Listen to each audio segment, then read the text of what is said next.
Bom, vou falar de uma coisa boa, pelo menos, para quem é acionista de banco. É que o lucro do Itaú, o do Itaú Unibanco, é o maior da história dos bancos do Brasil. Eu estava dizendo aqui, professor, que desde a época do Dom João, quando ele criou o primeiro banco do Brasil no Rio de Janeiro, quando ele veio lá para 1808, o primeiro banco do Brasil, não tivemos um lucro tão grande. Com um lucro líquido de 14 bilhões e 600 milhões de reais. O banco teve uma alta de lucro de quase 10% em relação ao ano passado.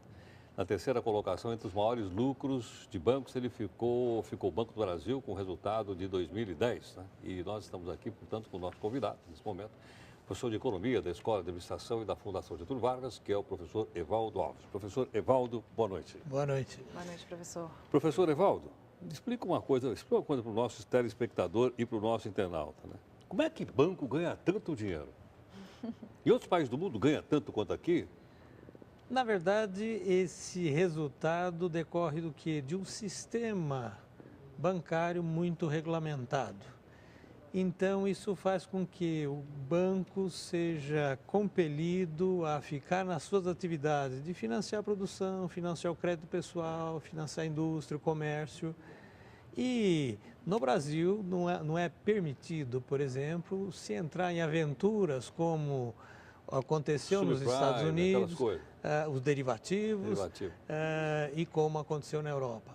E esse balizamento faz com que os bancos ganhem dinheiro, sobretudo no momento em que a economia está crescendo. Não é nenhuma exuberância chinesa, mas a economia está crescendo. E no Brasil existe um grupo grande, uma parcela grande da população que está ascendendo de renda.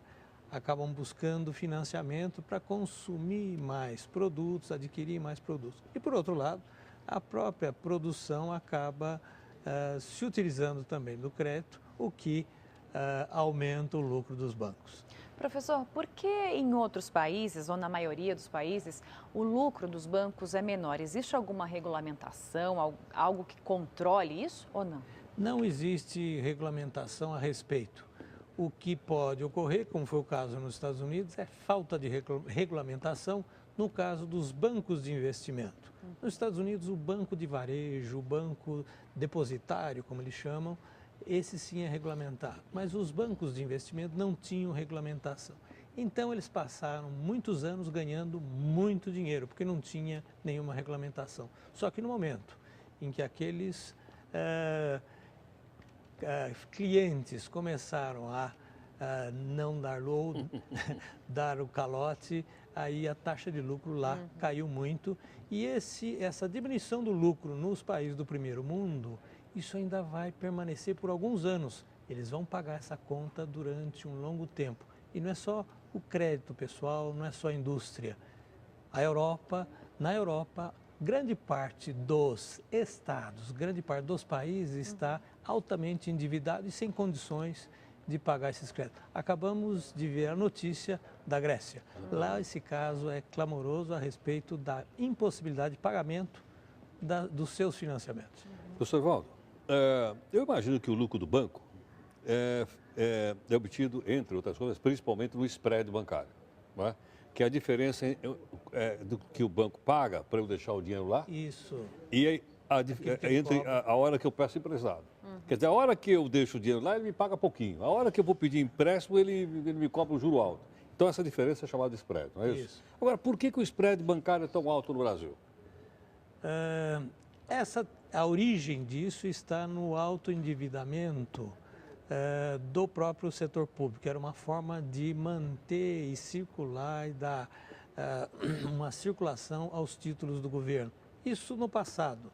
Na verdade, nós estamos carregando uma tradição. É verdade também que já está na hora de começar a baixar os juros no Brasil. Os bancos baixarem. Isso sim é regulamentado pelo governo, a taxa de juros tem que cair. A presidente, na sua campanha, prometeu que até o fim do mandato dela a taxa de juros estaria em 4%. Mas se não baixa, se cai a taxa de juros, mas o spread não baixa, os bancos vão continuar ganhando.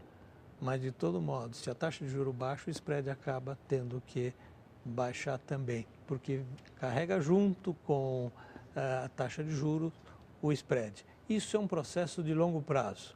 Enquanto isso não acontece, a margem de lucro vai continuar alta no caso dos bancos, se administrarem bem, se não investirem muito em ativos fixos, se cuidarem bem da administração dos créditos.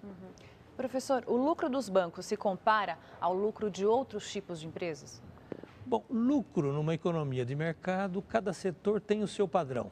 Os lucros do Brasil de banco, realmente a margem é muito alta por esta razão, por esse motivo que acabamos de conversar agora com Heródoto. Agora, há setores que têm margens menores. Por exemplo, o setor automobilístico, muita gente não sabe disso, trabalha com margens pequenas. Supermercado também, né? Supermercado trabalha com margem pequena. Portanto, para sobreviverem, essas empresas têm que ter uma escala, um volume de produção muito alto. Cada setor tem a sua peculiaridade. Professor Evaldo, a gente já queria agradecer aqui antecipadamente a sua audiência e vamos conversar um pouquinho mais daqui a pouquinho. Ok? Obrigado. Ok, muito obrigado. Obrigada, professor.